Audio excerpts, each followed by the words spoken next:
ஸ்ரீ ஆண்டாள் எம்பெருமானார் ஜீயர் திருவடிகளே சரணம்.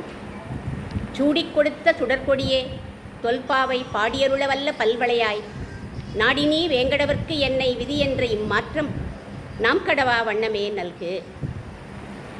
நமாமி துளசீம் தேவீம் ஸ்ரீகிருஷ்ண சரணப்பிரியே திவ்ய சௌரப சம்யுக்தாம் பிரணமாம் அமிர்தோத்பவாம் சத்புத்திம் தேஹிமே பர்த்துஹு இது நித்யம் பதிவிரதா ஸ்ரத்தையா துளசி தேவீம் பூஜையா மாச சாகரம். இங்கு கூடியிருக்கும் ஆஸ்திக அன்பர்கள் அனைவருக்கும் அடியேனுடைய பணிவான நமஸ்காரம். இன்றைக்கு அடியேன் நீங்கள் உட்காந்துக்கலாமே. இன்றைக்கு நாற்றத்துழாய்முடி நாராயணன்கிற தலைப்பில் துளசி தேவியினுடைய மகிமையை ஒரு அரை மணி துளிகள் நாம் அனுபவிக்கலாம். ஸ்ரீயப்பதியான ஸ்ரீமன் நாராயணனுக்கு மிகவும் உகந்தவள் துளசி தேவி. பகவான் மேலே நாம் வைக்கிற மதிப்பை துளசி தேவிக்கிட்டையும் நம்ம வைக்கணும். இவள்கிட்ட போய் நம்ம அபச்சாரப்பட்டோம்னா எம்பெருமானுடைய நிகிரகத்துக்கு ஆளோவமா. பகவான்கிட்ட அபச்சாரப்பட்டா அவன் சகிச்சுண்டுடுவான், பொறுத்துண்டுடுவான். ஆனால் இவக்கிட்ட அபச்சாரப்பட்டா அவன் சகிக்க மாட்டான். அகலியில்லேன் இறையுமென்னு அலர்மேல் மங்கை உரைமார்பா நிகரில் புகழாய் உலகம் மூன்றுடையாய் என்னை ஆழ்வானே நிகரில் அமரர் முனிக்கணங்கள் விரும்பும் திருவேங்கடத்தானே புகழொன்றில்லா அடியேன் உன் அடிக்கீழ் அமர்ந்து புகுந்தேனேன்னு நம்மாழ்வாருடைய பாசுரம். இதில் அகலியில்லேன் இறையும் என்ன இறையும்னா இமைப்பொழுது கூட நான் திருவேங்கடமுடியான விட்டு போக மாட்டேன், மார்பில் பட்சஸ்தலத்திலேயே உட்காண்டிருப்பேன் அப்படின்னு சொன்னால் ஸ்ரீ மகாலட்சுமி தாயார் உட்காண்டிருக்கா. உன் அடிக்கீழ் அமர்ந்து புகுந்தேனே அப்படிங்கிற ஆழ்வார் சொன்னதை இந்த பாசுரத்தை கேட்டாளாம். யாரு அப்படின்னா துளசி தேவி. என்ன பண்ணினா தெரியுமா? அவரே அடிக்கீழ் அமர்ந்து புகுந்தேன்னு சொல்லியிருக்கார். நானும் பகவானுடைய திருவடிக்கு கீழே நான் சேவை பண்ணுறேன், அவருக்கு கைங்கரியம் பண்ணுறேன்னு அவள் உட்காந்துட்டாள். அவள் உட்காந்து கீழே திருவடியில் கைங்கரியம் பண்ணிட்டு இருக்கா. அதை பார்த்துட்டே இருந்தா யார்? மார்பில் இருக்கிற மகாலட்சுமி தாயார். ஓஹோ, பாத சேவை பண்ணுறது தான் போல வசதி போல இருக்கு அப்படின்னு நினச்சிண்டு அவள் கீழே இறங்கி வந்துட்டான். நாம் திருவடி சேவை பண்ணுவோம் அப்படின்னு திருவடி சேவை பண்ண வந்துட்டான். அவள் கீழே இறங்கின உடனே இடம் காலி ஆகிடுது. எங்கே? மேலே மார்பில் வட்சஸ்தலத்தில் இடம் காலி ஆகிடுது. நம்ம அங்கே போயிடுவோமே. வட்சஸ்தலத்துக்கு போகலை, எங்கே போனால் அந்த இடத்துக்கு போக முடியுமா இவளால்? வட்சஸ்தலத்துக்கு போகலை, மார்பில் அவருடைய கழுத்தில் வனமாலையாக ஆயிட்டாளாம் துளசி தேவி. இது போராதுன்னு அவனோட திருமுடியில் போய் வேற உட்காந்துட்டு சொல்கிறா. என்ன சொல்கிறா? நான் ஸ்ரீமன் நாராயணனுடைய பத்தினி, வேறு யாருடைய கழுத்திலையும் ஏறமாட்டேன் அப்படின்னு சத்தியம் பண்ணினான். பெருமாள் கூட திருமஞ்சன சமயத்தில் நீங்கள்லாம் பார்த்துருப்பேன். இங்கே திருமஞ்சனம் நடந்ததுன்னா ஈர வஸ்திரத்தோட துளசி கிரீடம் கட்டின்றிருப்பார், துளசி மாலையெல்லாம் சாத்தின்றிருப்பார். அந்த சமயம் அர்ச்சகாலாம் மார்பில் சந்தனம் பூசுவா. இதெல்லாம் நீங்கள் பார்த்துருப்பேன். பூசின்ற உடனே சபதம் பண்ணுறார் பெருமாள். என்ன சபதம் பண்ணுறார் அப்படின்னா, துளசி மீது ஆணை, சந்தனத்தின் மீது ஆணை, இவள் என்னை சேர்ந்தவள் அப்படின்னு அவர் சபதம் பண்ணுறார். அப்போது நம்மளாம் துளசி மாதா கிட்ட அபச்சாரப்படக்கூடாது அப்படின்னு தெரியறது பார்த்தேடா. நாராயணனுடைய பத்தினியான இவள் எப்படி துளசியாக வந்தா அப்படின்னு கேட்டால் அது ஒரு சின்ன கதை இருக்குது. இவளுக்கு பிருந்தா அப்படின்னு பேர் இந்த துளசிக்கு. இவள் ஒரு ராணி, மகாராணி. ஆனால் ஜலந்தரன் அப்படிங்கிற ஒரு அசுரனுடைய மனைவி இவள். அசுரன் அப்படின்னாலே எல்லாரையும் ஆட்டி படைப்பான் இல்லையா? அவன் என்ன பண்ணுறான்? 7 லோகத்தையும் 14 லோகத்தையும் ஆட்டி படைக்கிறான். யாராலையுமே அவனை அழிக்கவே முடியலை. ஏன் அவனை அழிக்க முடியலை? சிவபெருமான் பார்த்தார், விஷ்ணு பார்த்தார், பிரம்மா பார்த்தார், யாராலையுமே அவனை அழிக்கவே முடியலையே. இந்திரன் பார்த்தான், ஏன் முடியல அப்படின்னா அதுக்கு காரணம் இவனுடைய மனைவி பிருந்தாதேவி, இவனுடைய பதிவிரதா தன்மை. அவள் ஒரு பதிவிரதை, அதனால் அவனை அழிக்க முடியலையாம். உடனே பகவான் விஷ்ணு பார்த்தான், என்ன பண்ணினா ஜலந்தரன் மாதிரி வேஷம் போட்டுட்டு வந்துட்டான். அவனுக்கு தான் ரொம்ப ஈஸியாச்சு இதெல்லாம், அழகாக வேஷம் போட்டுட்டு வரதெல்லாம் தெரியாதா என்ன கண்ணனுக்கு. அதனால் வேஷம் போட்டுட்டு வந்துட்டான். வேஷம் போட்டுட்டு வந்து ஜலந்தரன் மாதிரியே வந்து இவளோட கூடிட்டான். இவளோட கற்பை கெடுத்துட்டார் அவர். அந்த சமயம் இவர் கெடுத்த அந்த சமயம் உடனே ஜலந்தரனை சிவபெருமான் வதம் பண்ணிட்டார். அதை தெரிஞ்சுட்டுட்டா பிருந்தாதேவி மகாவிஷ்ணுவை நீ கல்லாப்போ அப்படின்னு சபிச்சுட்டா. மகாவிஷ்ணுவை கல்லாப்போன்னு சபிச்சுட்டாளே தவிர அப்புறம் ரொம்ப வருத்தப்பட்டான். மகாவிஷ்ணுவை போய் நம்ம சபிச்சுட்டோமே, ஏன்னா அவள் பதிவிரதை, சபிச்சுட்டோமேன்னு வருத்தப்பட்டா. அப்போ பகவான் விஷ்ணு சொல்கிறாராம், பிருந்தா நீ வருத்தப்படாதம்மா, உன்னோட சாபமும் லோகத்துக்கு நன்மை தான். நான் சாலக்கிராம கல்லா ஆயிடுறேன், லோகமே என்னை பூஜை பண்ணும். கண்டகி நதி உற்பத்தி ஆறுது அங்கே, அந்த இடத்துல நான் உற்பத்தி ஆவேன் அப்படின்னு விட்டார் மகாவிஷ்ணு. உடனே அவள் கேட்குறா, நீங்கள் உங்களதை பற்றி சொல்லிட்டேன், எனக்கும் ஒரு நல்ல கதியை கொடுக்கக்கூடாதா அப்படின்னு கேட்டா. தபிச்சேனே தவிர எனக்கும் நல்ல கதியை கொடுங்கோளே அப்படின்னா, யார் துளசியால் என்னை அர்ச்சனை பண்ணுறாளோ, யார் துளசியை சமர்ப்பிக்கிறாளோ அவளுக்கு நான் நல்ல கதியை கொடுப்பேன் அப்படின்னு சொன்னார் பகவான். உடனே இந்த பிருந்தாதேவி தான் துளசி செடியாக ஆயிட்டாள். நாம் துளசி செடியாக போயிடுவோம் அப்படின்னு. நார்த்துலலாம் எங்கள் ஊரில், நான் டெல்லியிலேருந்து தான் வந்திருக்கேன், எங்கள் ஊர்லெலாம் ஒரு பர்டிகுலர் மாதம், அந்த சமயம் நார்த்தில் சாலக்கிராம மூர்த்திக்கும் துளசி தேவிக்கும் கல்யாணம் பண்ணுவாள். இந்த பிருந்தாதேவி பிருந்தாவனமாக ஆயிட்டா. அங்கேருந்து பிருந்தாவனமாக ஆன உடனே கண்ணன் எங்கே பண்ணுறான், பிருந்தாவனம் தானே அவனுக்கு ரொம்ப வசதி. அதனால் பிருந்தாவனத்தில் அங்கே ஆடி பாடி பிருந்தாதேவியோட விளையாடின்னு இருக்கானா. அதனால தான் கவிகள்லாம் பாடுறா, பிருந்தாவனமும் நந்தகுமாரனும் யாவருக்கும் பொது செல்வமன்றோ அப்படின்னு. அதனால தான் பாடியிருக்கா. இங்கே பூலோகத்தில் மட்டும்தான் துளசி செடி இருக்குன்னு நினச்சிக்காதீங்கோ, வைகுண்டத்திலையும் துளசி செடி இருக்கா. அதை சுவாமி ராமானுஜர் ஸ்ரீவைகுண்ட கத்தியத்தில் சொல்கிறார். பரிதக பதிதைஹி பதமானைஹி பாதபஸ்தச்ச நானா கந்தவர்ணைஹி திவ்ய புஷ்பைஹி சோபமானைஹி திவ்ய புஷ்ப உபவனைஹி உபசோபிதேகே அப்படிங்கிற பாஷிக்காரர் ஸ்ரீவைகுண்ட கத்தியத்தில். ஸ்ரீவைகுண்டத்தில் புஷ்ப செடிகள்லாம் நிறைய இருக்குது, துளசி செடியும் இருக்காங்க. ஸ்ரீமத் பாகவதத்தில் கூட ஒரு ஸ்லோகம், கந்தே அர்ச்சிதே துளசிகாபரணேன தஸ்யா யஸ்மிம் ஸ்தபக சுமனசோ பகுமானயந்தி. இதில் என்ன சொல்கிறார் இந்த பாகவத ஸ்லோகத்தில் அப்படின்னா, துளசி மாலையோடு இருக்கும் கண்ணனை எந்த பக்தர்கள் வழிபடுறாளோ, துளசி மாலையோடு இருக்கக்கூடிய அந்த எம்பெருமான எந்த பக்தர்கள் வழிபடுறாளோ, நம்மளாம் வழிபடுறோம், துளசி மாலையோடு அவர் இருக்கார், அவரை வழிபடுறாளோ அவரை, அந்த பக்தரை தபஸ் பண்ணுற முனிவர்கள்லாம் ரொம்ப மதிப்பா அப்படின்னு இந்த ஸ்லோகத்தில் சொல்லப்பட்டிருக்கு. அப்போது இந்த துளசிங்கிறவ எப்பேற்பட்ட உயர்ந்த நிலையில் இருக்கா பாருங்க. அவளை நாம் பகுமானிக்கிழமை வழிய அவளை அர்ச்சனை இது பண்ணக்கூடாது. பரமாத்மா மகாலட்சுமியோட திருக்கரத்தை பிடிச்சிட்டு ஸ்ரீவைகுண்டத்தில் இருக்கிற அங்கே ஒரு உத்தியானவனம்னு ஒன்று இருக்குது, அந்த வனத்துக்கு சஞ்சாரம் பண்ணுவாராம். மகாலட்சுமி கையை பிடிச்சிட்டு இப்படி போவாராம் அந்த வனத்தில். அந்த வனத்தில் நிறைய புஷ்ப செடிகள் இருக்குது. ஒரு 10 புஷ்ப செடி இருக்கும், அதுக்கு நடுப்புற ஒரு துளசி செடி இருக்கும். மறுபடியும் ஒரு 10 புஷ்ப செடி இருக்கும், நடுப்புற ஒரு துளசி செடி இருக்கும். பகவான் என்ன பண்ணுவார் அப்படின்னா, அந்த புஷ்பத்தையே பார்க்க மாட்டார், துளசி செடிக்கிட்ட போய் நின்றுட்டு துளசி மகாத்மியத்தை உபன்யாசம் பண்ணுவார். யார் பண்ணுறா? பரமாத்மா பண்ணுறார். யார் கேட்குறா துளசி மகாத்மியத்தை அப்படின்னா, மகாலட்சுமி தாயார் கேட்குறா. சொல்லப்படுற விஷயம் என்ன? துளசி மகாத்மியம் அப்படின்னா எவ்வளவு உயர்ந்த விஷயம் பாருங்கோ அந்த துளசி. அதனால தான் அடியேன் இன்னைக்கு இந்த டாப்பிக்கை எடுத்துட்டு சொல்லக்கூடிய பாக்கியம் இந்த ஸ்ரீனிவாசன் எம்பெருமான் சன்னதிக்கு முன்னாடி கிடச்சிது அடியேனுக்கு.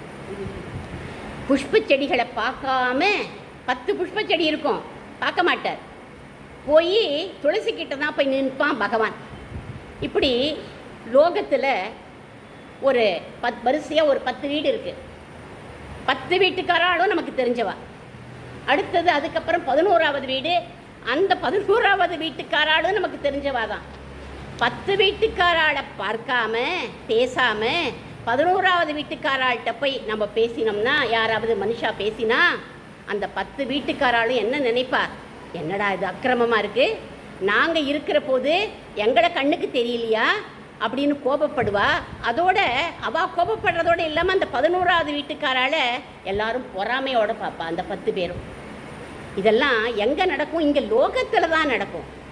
ஆனால் வைகுண்டத்தில் இருக்கிற யாருக்குமே, அங்கே இருக்கிற நித்தியசூரிகள், அங்கே இருக்கிற முக்தாத்மாக்கள், அவளுக்கெல்லாம் இந்த கோபம் தாபம் இதெல்லாம் கிடையவே கிடையாது. அவள்லாம் கோபமே படமாட்டா. அவளை விட அங்கே இருக்கிற தாவர வர்க்கத்துக்கு கூட இந்த அசூயையே கிடையாது, தாவரத்துக்கு கூட கிடையாது. அப்போது அதுகள்லாம் என்ன நினச்சிக்கும்? அந்த புஷ்ப செடிகள்லாம் என்ன நினச்சிக்கும் தெரியுமா? நம்ம ஜன்மாந்தரத்தில் என்ன புண்ணியம் செஞ்சோமோ தெரியலையே, நம்மோட வரிசையில் இந்த துளசி செடியாக இருக்காளே.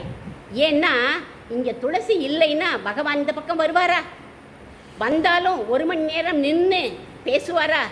பகவானை சேவிக்கிற பாக்கியம் கிடைச்சதே நம்மளோட கோஷ்டியில் இந்த துளசி இருக்கிறதுனால தானே இந்த பாக்கியம் நமக்கு கிடைச்சிது அப்படின்னு எல்லா புஷ்ப செடிகளும் துளசியோடைய பெருமையை தான் பேசுமா, புஷ்ப செடிகளே. ஏன்னா அதுகள் அசையப்படலை. அப்போது இதெல்லாம் துளசியுடைய மகாத்மியத்தை பற்றி சொன்னேன். துளசியை பறிக்கிறதுக்கு சில கண்டிஷன்ஸ்லாம் இருக்குது.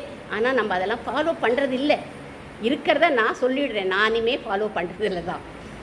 துளசியை வேரோடு பிடுங்கக்கூடாது, கத்தியால் வெட்டி அறுக்கக்கூடாது. ஏன்னா துளசி மாதாக்கு நோகும், திருமேனி வருத்தப்படும். அதனால் அப்படி பண்ணக்கூடாது. அப்புறம் என்ன பண்ணணும்னா, பவித்திர விரல்னாலையும் கட்டை விரல்னாலையும் தான் ரெண்டையும் சேர்த்து நகம் படாமல் சதையினால தான் அந்த துளசியை கிரகிக்கணும். அப்படி கிரகிக்கிற போது 3 இதழ்களாக தான் இதெல்லாம் நம்ம பண்ணுறது இல்லை. 3 இதழ்களாக தான் நம்ம பறிக்கணும். அதுதான் விசேஷம். தனித்தனி இதழாக பறிக்கக்கூடாது. அதுக்கு ஏதோ போட்டிருக்கு, நான் அதை என்னோடய வாயால் சொல்ல விரும்பலை. 3 இதழ்களாக தான் பறிக்கணும். அப்படி பறிக்கிற போது துளசி அமிர்த ஜன்மாசி சதாத்வம் கேசவ பிரியே அப்படின்னு இந்த ஸ்லோகத்தை சொல்லணுமா. ரொம்ப கஷ்டம் இல்லையே? அமிர்த ஜன்மாசி சதாத்வம் கேசவ பிரியே, அவ்வளவுதான். அம்மா நீ கேசவனுக்கு பிரியமானவள்மா, கேசவனை பூஜிக்கிறதுக்காகத்தான் நான் உன்னை பறிக்கிறேன்னு சொல்லி சொன்னோம்னாக்க உடனே இந்த துளசி மாதா ரொம்ப சந்தோஷமாக தன்னை அர்ப்பணிச்சுடுவாள் கேசவனுக்கு. ஸ்திரீகள் பறிக்கக்கூடாது, ஆனால் ஸ்திரீகள் துளசி பூஜை பண்ணலாம். ஆம்பளைகள் தான் பறிக்கலாம், அவள் தான் பண்ணணும். அவளும் என்னைக்கெல்லாம் பறிக்கணும் அப்படின்னாக்க பூஜை பண்ணலாம். துளசி மாதாவை பூஜை பண்ணலாம். யார்? பெண்கள். அந்த துளசி மாதா பூஜை பண்ணினா யார் அப்படின்னாக்க புரந்தரதாசருடைய மனைவி பூஜை பண்ணினா துளசி மாதாக்கு. அவளுடைய ஒரு ஸ்லோகத்தை தான் அடியேன் முதல்ல சொன்னேன், அந்த துளசி ஸ்லோகத்தை. அந்த துளசியை யாருமே துவாதசி அன்னைக்கு பறிக்கக்கூடாது, ஏகாதசி அன்னைக்கு பறிக்கக்கூடாது, பௌர்ணமி, அமாவாசை, வெள்ளிக்கிழமை அந்த சமயங்கள் எல்லாம் பறிக்கக்கூடாது. பிராத காலத்தில் தான் பறிக்கணும், சாயங்கால வேளையில் பறிக்கக்கூடாது. இதெல்லாம் கண்டிஷன். நம்ம அதெல்லாம் ஃபாலோ பண்ணுறோமான்னு தெரியல. அதுக்கப்புறம் கிருஷ்ண துளசின்னு ஒன்று இருக்குது. அது கொஞ்சம் கருப்பாக இருக்கும். அது ரொம்ப விசேஷம் எம்பெருமானுக்கு. அந்த இதழ்களுக்கு மேலே உள்ள விதைகளோடு பறிக்கணும். அதை கொண்டு போய் பகவானுக்கு சமர்ப்பித்தா போகியமாக அவனை அனுபவிப்பான். எத்திர துளசி காஷ்டவந்தி தத்திர சந்நிகிதோ ஹரிஹி அப்படின்னு எங்கே துளசி காஷ்டம் இருக்கோ அங்கே பரமாத்மா நித்தியவாசம் பண்ணுறான். நம்ம ஆற்றுல துளசி செடி இருந்ததுன்னா பகவான் ஸ்ரீமன் நாராயணன் நம்ம ஆற்றுல இருக்கான் அப்படின்னு அர்த்தம். ஆழ்வார் சொல்கிற நம்மாழ்வார் ஒரு பாசுரத்தில், தாளினை மேலும் நன் மார்பின் மேலும் சுடர்முடி மேலும் தாளினை மேலும் புனைந்த தன்னம் துழாயுடை அம்மான் அப்படிங்கிறார். எம்பெருமானுடைய திருமேனியில் எல்லா இடத்துலையுமே நாம் அந்த துளசியை சமர்ப்பிக்கலாம், சாத்தலாம் அப்படிங்கிறார் அவர். திருத்துழாய் மாலையாக சமர்ப்பிக்கலாம், இதழ்களாக சமர்ப்பிக்கலாம். செடி, கொம்பு, வேறு, அது உண்டான மண் அனைத்துமே எப்பேற்பட்டதுன்னா பவித்திரமானது. அத்தனை மண்ணு கூட பவித்திரமானது. புரந்தரதாசர் துளசியோட மகாத்மியத்தை கன்னடத்தில் ஒரு ஸ்லோகத்தில் சொல்லியிருக்கார். இல்ல தித்தரே சிக்குரு துளசியது, இல்ல தித்தரே முகுನು ತೆನೆಯುವುದು, ಇಲ್ಲ ತಿತ್ತರೆ ಒನಗಿಹ ಕಾಷ್ಟೆಯದು, ಇಲ್ಲ ತಿತ್ತರೆ துளசிய புடத மண்ணுவது, இல்லை தித்தரே துளசி துளசி என கூகிதரே. இதில் சொல்கிற துளிர் இலைகள், துளிர்ந்து வருது பாருங்கோ, அந்த இலைகளை எடுத்து பூஜை பண்ணுங்கோ அப்படிங்கிறார் அவர். எங்களுக்கு அது கிடைக்கலையே துளிர் இலையெல்லாம் அப்படின்னா, துளசி இலையையாவது எடுத்து பூஜை பண்ணுங்கோ. இலையும் கிடைக்கலையே அப்படின்னா துளசியோட காம்பு எடுத்து பூஜை பண்ணுங்கோ. அதுவும் இல்லையா, காஞ்ச துளசியை எடுத்து பூஜை பண்ணுங்கோ போரும். காஞ்ச துளசியை வச்சுட்டு தான் வசிஷ்டர், விஸ்வாமித்திரர் இவாள்லாம் ஒரு இதில் குடலையில் எடுத்து வச்சுட்டு காஞ்ச துளசியை தான் பூஜை பண்ணுவாளாம். இல்லை அதுவும் எங்களுக்கு கிடைக்கல, காஞ்ச துளசியும் கிடைக்கலையே அப்படின்னா அது இருந்த மண்ணை எடுத்து பூஜை பண்ணுங்கோ போரும். சுவாமி, நீங்கள் சொல்கிற இத்தனையும் எங்களுக்கெல்லாம் கிடைக்கவே இல்லையே, நாங்கள் என்ன பண்ணட்டும் அப்படின்னு கேட்டால், துளசி துளசி என கூகிதரே, துளசி துளசின்னு கூவுங்கோ 4 தடவை, அதுவே போரும் அப்படிங்கிறார் புரந்தரதாசர் இந்த ஸ்லோகத்தில். அடுத்ததாக துலா காவேரி மகாத்மியத்தில் துளசியுடைய மகிமையை பறக்க சொல்லியிருக்கார்கள். என்ன மகிமை துளசிக்கு அப்படின்னா, ஸ்ரார்த்தம் பண்ணுற போது, ஹோமம் பண்ணுற போது, அந்த ஸ்ரார்த்தம் பண்ணுற போது ஒரு ஹோமம் பண்ணுவாள். அந்த சமயத்தில் காஷ்டம் அப்படின்னாக்க தண்டு, துளசி காஷ்டம் அப்படின்னா தண்டு, அந்த தண்டை எடுத்து அக்னியில் சேர்த்து பண்ணுவாளாம். அப்படி பண்ணினா 1000 வருஷம் ஸ்ரார்த்தம் செஞ்ச பலன் கிடைக்கும் அப்படிங்கிறது. அதுக்கப்புறம் ஒருத்தன் இறந்து போயிட்டா அந்த சிதையில் துளசி காஷ்டத்தை வச்சு நெருப்பிடணுமா. அப்போது அவன் எப்பேற்பட்டவன் ஆயிடுவான்னா, மகா பாபியாக இருந்தாலும் வைகுண்ட லோகத்துக்கு போவான். அந்த சின்ன துளசி காஷ்டத்தை அந்த சிதையில் வச்சுடணுமா. ஆனால் இப்போல்லாம் சிதையில் எங்கே நம்ம வைக்கிறோம், நம்ம எலக்ட்ரிக் கிரிமேஷன்னு சொல்லி அனுப்புகிறோம். ஒருவேளை அங்கே அலோவ் பண்ணுவாளா என்னன்னு தெரியல, அதை பார்த்தவாளுக்கு தான் தெரியும், அப்படி எனக்கு தெரியல. ஆனால் அந்த துளசி காஷ்டத்தோடு பண்ணினோம்னா மகா பாபியாக இருந்தால் கூட வைகுண்டம் போயிடுவான். அடுத்ததாக இந்த எம்பெருமானுக்கு இது அக்னியில் இட்டு அந்த துளசி காஷ்டத்தை பொங்கல் நிவேதனம் பண்ணினா அளவோட முடியாத பலன் கிடைக்கும் அப்படின்னு சொல்லப்பட்டிருக்கு. கார்த்திகை மாதம் துவாதசி அன்னைக்கு துளசியோட தண்டை சேர்த்து சமையல் பண்ணி பாகவதாளுக்கு அன்னம் இடணுமா. பாகவதாளுக்கு கார்த்திகை மாதம் துவாதசி அன்னைக்கு அன்னமிடுற போது துளசியையும் சேர்த்து அன்னமிட்டாக்க 1000 அந்தணர்களுக்கு அன்னமிட்ட பலன் அப்படின்னு சொல்லப்பட்டிருக்கு. அதில் உப்பிலியப்பன் கோவில் உங்கள் எல்லாருக்கும் தெரியும். அங்கே ஸ்ரவண தீபம் நீங்கள்லாம் கேள்விப்பட்டிருப்பேன்.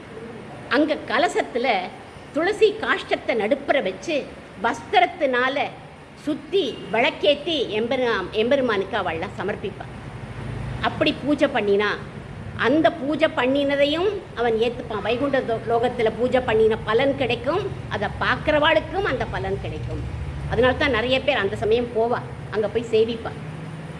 நாற்றத்துழாய்முடி நாராயணன்னு தலைப்பு கொடுத்துட்டு இந்த மாமி வேற ஏதோ சொல்கிறாளே அப்படின்னா, அது கொடுத்தது அந்த தலைப்பு யார் பாடினா அதை அப்படின்னா நாற்றத்துழாய்முடி நாராயணன் அப்படின்னு ஆண்டாள் நாச்சியார் தான் பாடியிருக்கா. நாற்றம் அப்படின்னா என்னன்னா நறுமணம்னு அர்த்தம். கிருஷ்ணன் வந்திருக்கான் அப்படின்னாலே அந்த திருத்துழாய் மனம் அங்கே கமழுமா. அது காட்டி கொடுத்துடும் கிருஷ்ணன் வந்துட்டான் அப்படின்னு. யாருக்கு காட்டி கொடுத்தது அப்படின்னா ருக்மிணி பிராட்டிக்கு காட்டி கொடுத்துதான். ருக்மிணி பிராட்டி கண்ணனை திருக்கல்யாணம் பண்ணிக்கணும்னு அழகாக அலங்காரம்லாம் பண்ணிட்டு புன்னகையோட கௌரி கோவிலுக்கு வராளாம். சுசிஸ்மிதாம் பிம்பபலாதரத்யுதி சோணாயமான துஜகுந்த குட்மலா. சுசிஸ்மிதாம் அப்படின்னா புன்னகையோட அம்பாளோட கோவிலுக்கு வரா. அது ஏன் அம்பாள் கோவிலுக்கு வரா அப்படின்னா, அம்பாள் யார்? கிருஷ்ணனுடைய சகோதரி. அதனால சகோதரி இடத்துக்கு வந்து நின்றுட்டு கிருஷ்ணன் வரானா, கிருஷ்ணன் வந்துட்டானான்னு பார்த்துட்டு இருக்காளாம். அந்த சமயம் கிருஷ்ணனோட துளசி வாசனை வீசிடுத்தான். ஆஹா, என்னவர் வந்துட்டார் என்னை கல்யாணம் பண்ணிக்கிறதுக்குன்னு ரொம்ப சந்தோஷப்பட்டாளாம் ருக்மிணி பிராட்டி. இதை நான் சொல்லலை, யாதவா விதயத்தில் சுவாமி வேதாந்த தேசிகன் சொல்கிறார் ஸ்லோகத்தில். துலாபாரம், துலாபாரம் 2 பேரும் போட்டா. யார் 2 பேருன்னா சத்தியபாமையும் போட்டா, ருக்மிணியும் போட்டா. ஒரு தடவை இவர் என்ன பண்ணி, இந்த நாரதர் ஏதாவது இந்த மாதிரி அங்குஷ்டெல்லாம் பண்ணி கலகம் பண்ணிவிடுவார். போய் கிருஷ்ணனை பிடிச்சி வச்சு விட்டார். இவன் உங்களுக்கு வேணும் அப்படின்னாக்க இவனுக்கு எடைக்கு ஈக்குவலாக ஏதாவது துலாபாரத்தில் வச்சா, செல்வத்தை வச்சா நான் கொடுக்குறேன் அப்படின்னார். உடனே சத்தியபாமா என்ன பண்ணா, அவள் வந்து சயமந்தக மணி கிடச்சவோ, ஒரு நாளைக்கு 8 பார துலாம் உள்ள மணி அவளுக்கு தங்கம் கிடைக்குமா. அத்தனை ஆபரணங்களையும் கொண்டு வந்து வச்சா. இறங்கவே இல்லை, அப்படியே நின்றுது. பார்த்துட்டே இருந்த ருக்மிணி பிராட்டி ஒரு சின்ன துளசி தளத்தை எடுத்து வச்சா ஈக்குவலைஸ் ஆகிடுது. அப்போது அந்த துளசியோட மகிமையை பார்த்துக்கோங்க. அடுத்தது துளசியோட மகிமையை ராமரும் சொல்கிறார், ராமானுஜனும் சொல்கிறார். அது என்னது, ராமன் அனுஜன், ராமானுஜன் இல்லை, அனுஜன். அனுஜன்னா யார் அப்படின்னா பலராமருடைய தம்பி யார், கிருஷ்ணர். அப்போ துளசியை பற்றி ராமனும் கிருஷ்ணரும் நாற்றத்துழாய்மொழி நாராயணர்கள் அவள்லாம் இந்த துளசியை அணிஞ்சுப்பா. யுகாந்திரத்துக்கும் இருக்கும் அந்த திருத்துழாய் வாசனை அப்படிங்கிற வில்லிபுத்தூர் பாரதத்தில் அது சொல்லப்பட்டிருக்கு. பாண்டவாள்லாம் தீர்த்த யாத்திரை போனால் சேது கரைக்கு வந்தா, அண்ணா இந்த சேது பாலத்தை யார் கட்டினா அப்படின்னு கேட்டானா அர்ஜுனன் தர்மபுத்திரர்கிட்ட. அவனுக்கு அப்போவே சந்தேகம், இப்பையும் இன்னும் சந்தேகமாக தான் இருக்குது, யார் கட்டினான்னு தெரியலன்னு. அவன் என்ன இன்ஜினியராக படிச்சிருக்கான் அப்படின்லாம் எல்லோரும் கமெண்ட் பண்ணுறான். அப்போது தர்மபுத்திரர் ஒரு வில்லி பாரத ஸ்லோகத்தை சொல்கிறார், யார் கட்டினா அப்படின்னு. துன்றி 70 வெள்ளம் குரங்கின் சேனை சூழ்போத வாய்த்த திருத்துணைவனோடும் சென்ற வழி இன்றளவும் துளவம் நாரும் சேது தரிசனம் செய்தான் திரள் வல்லோனே. அர்ஜுனா, அந்த சேது பாலத்துக்கிட்ட போய் முகந்து பாருடா, ராமன் கட்டினான் அப்படின்னு தெரியும். ஏன்னா துளசி வாசனை வருது இல்லையா, அதனால ராமன் கட்டியிருக்கான் அப்படின்னு. இன்றைக்கும் கலியுகத்தில் நாம் போய் சேது பாலத்துக்கிட்ட நின்னா துளசி வாசனை வீசும். எப்போ பக்தியோடு நீ போய் பார்த்தேன்னா அந்த பாலத்தை, அப்போ அந்த துளசி வாசனை சேவிக்கிற வாழ்க்கை கிடைக்கும். ஏன் அப்படின்னா பகவானுடைய துளசி வாசனை இட்டர்னல், அதனால கிடைக்கும். கடைசியாக இந்த நாராயணன் ஒத்தனுக்குத்தான் இந்த திருத்துழாயை நம்ம சாத்தலாம். மற்ற தேவதாந்திரங்களுக்கு இந்த துளசியை சாத்தக்கூடாது. சிவன் கோவில்லையோ வேறு எந்த கோவில்லையோ பாருங்கோ துளசி சாத்த மாட்டான். ஒன்லி யாருக்கு மட்டும் சாத்துவான்னா விஷ்ணு ஆலயங்களில் மட்டும்தான், பெருமாளுக்கு மட்டும்தான் இந்த திருத்துழாயை நம்ம சாத்தலாம். திருத்துழாய்க்கு கேசவனுடைய சம்பந்தம் வேணும், கேசத்தினுடைய சம்பந்தம் கூடாது. ஆனால் சுவாமி வேதாந்த தேசிகன் கோதாஸ்துதியில் சொல்கிற துவன்மௌளி கந்த சுபகாம் உபகிருத்திய மாலாம் அப்படிங்கிற ஆண்டாள் சூடி களைந்த மாலையை கூந்தல் நறுமணத்தோட பெருமாள் தன்னுடைய திருமுடியில் ஏத்துண்டார் அப்படிங்கிறார் அவர். அப்புறம் அவரே சொல்கிறார், அரங்கனார்க்கு துழாய் மாலை முடிசூடி கொடுத்த மாதே அப்படின்னு அவரே பாடியிருக்கார். அவர் சொல்கிறார், அது ஏன் அப்படின்னா ஆண்டாள் யார், நமக்கெல்லாம் மாதா, அதனால நம்முடைய பிதாக்கு தான் அவள் கொடுத்துருக்கா. பத்தினி தன்னோட கணவனுக்கு கொடுக்கறதுல தப்பு இல்லை அப்படின்னு அவர் வியாக்கியானம் பண்ணுறார். கடைசியாக துளசிக்கிட்ட ஸ்திரீகள் கடைபிடிக்க வேண்டிய தர்மத்தை ராமச்சந்திரமூர்த்தி சீதா பிராட்டி மூலமாக நமக்கெல்லாம் காட்டி கொடுக்குறார். அது என்ன அப்படின்னு பார்க்கலாம். பட்டாபிஷேகம் ஆனதுக்கப்புறம் ராமபிரான் அயோத்தியில் தான் இருந்தார். ஒரு நாளைக்கு ஏதோ வெளி விவகாரங்கள் எல்லாம் கவனிக்கணுங்கிறதுக்காக வெளியில் போயிருந்தார். அந்த சமயம் ராமருடைய மித்திரர் பூரி கீர்த்தி அப்படிங்கிறவர் கூடையாக நிறைய புஷ்பங்கள் பழங்கள் எல்லாத்தையும் கொண்டு வந்து ராமருக்கு காணிக்கையாக அனுப்பியிருந்தார். அவர் கொண்டு வரல, யார் மூலமாகவோ அனுப்பியிருந்தார். சீதா பிராட்டி அதை வாங்கிண்டா. ஏன்னா ராமச்சந்திரமூர்த்தி இல்லை. புஷ்பங்களை மாலையாக கட்டினா அவருடைய குலதெய்வமான ரங்கநாதர் தானே அவளுக்கு குலதெய்வம்.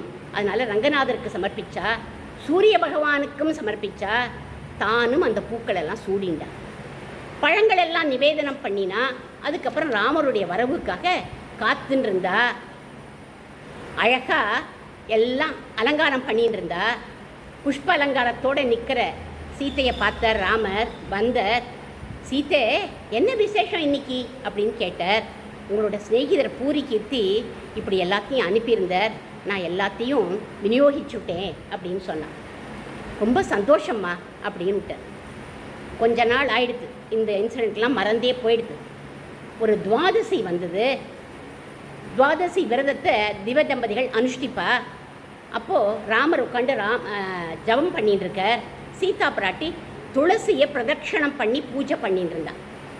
அந்த சமயம் உள்ளுக்குள்ளே யார் வரான்னா நாரதர் வர. துவாதசி அன்னைக்கு ஒரு பிரம்மச்சாரிக்கு அன்னம் போட்டால் 1008 பிரம்ம வித்துக்களுக்கு அன்னமிட்ட பலன் அப்படிங்கிறதுனால ராமச்சந்திரமூர்த்தி சொன்னார், சுவாமி நீங்கள் இங்கேயே அமுது பண்ணிட்டு போகணும் அப்படின்னு சொன்னார்.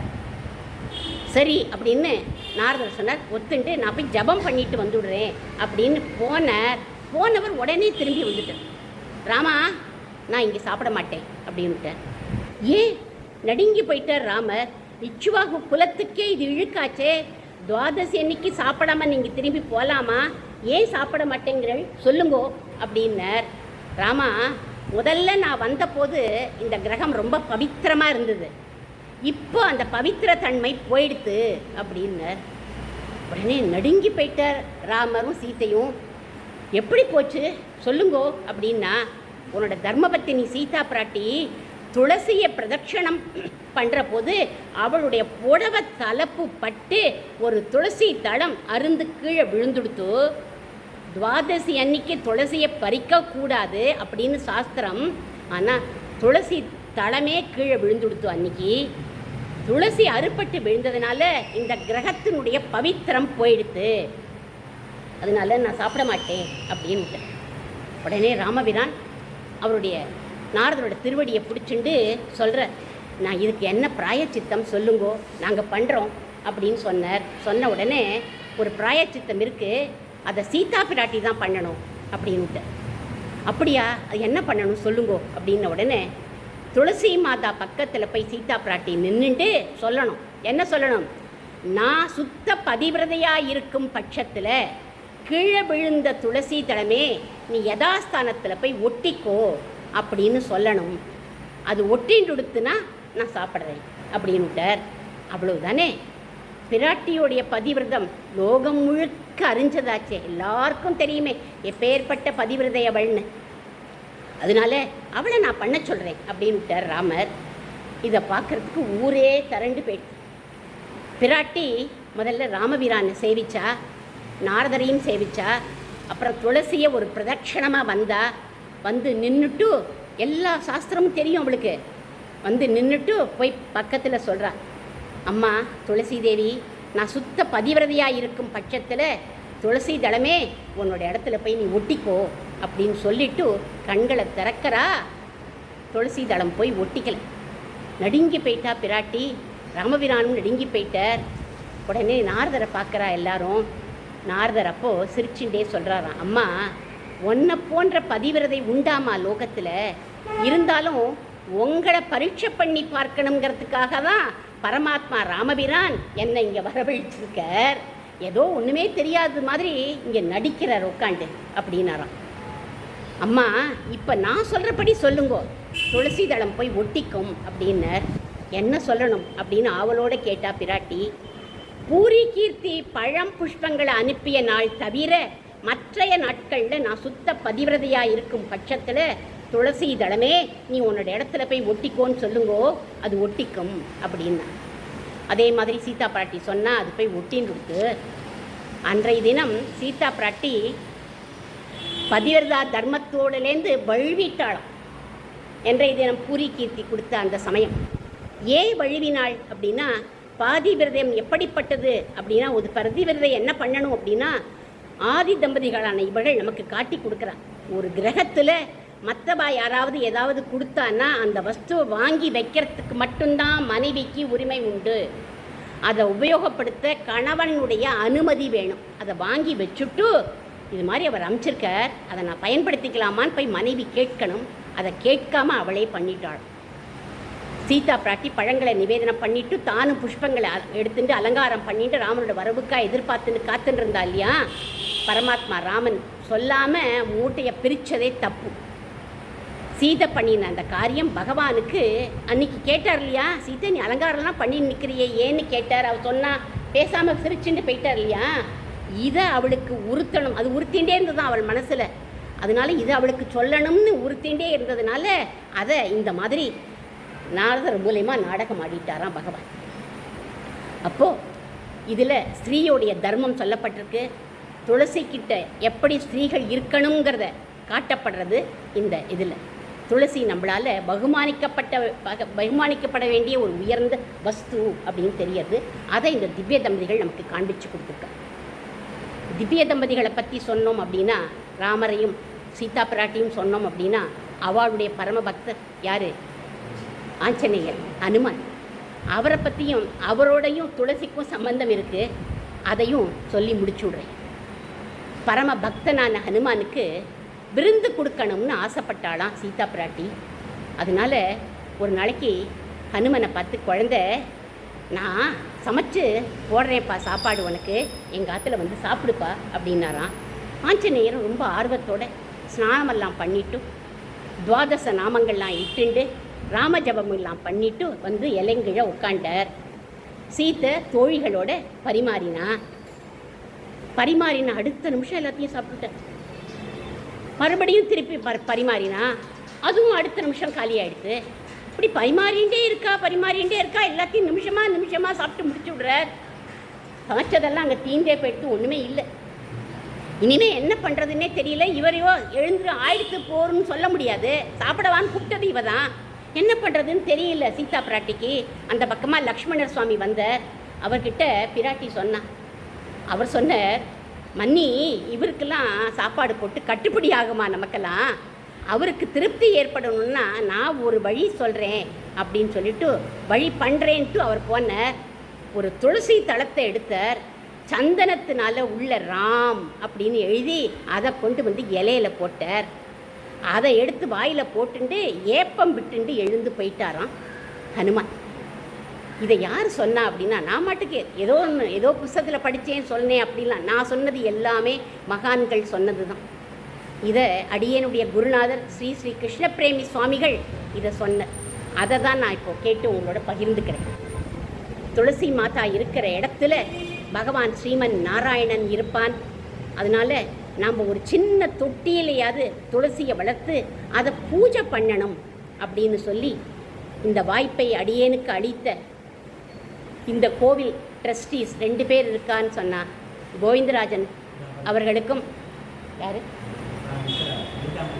அப்படியா, அவர்களுக்கும் லோகநாதன் அவர்களுக்கும் அடியனுடைய நன்றியை தெரிவிச்சுண்டு, பொறுமையாக கேட்ட உங்கள் அனைவருக்கும் அடியனுடைய நன்றியை தெரிவிச்சுண்டு, துளசி மாதாவோட ஒரு மங்களத்தோட அடியேன் நிறைவு செய்கிறேன்.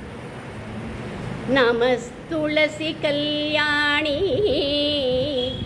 நமோ விஷ்ணு பிரியே சுபே நமோ மோட்சப்ரதே தேவி நம சம்பப்ரதாயினி.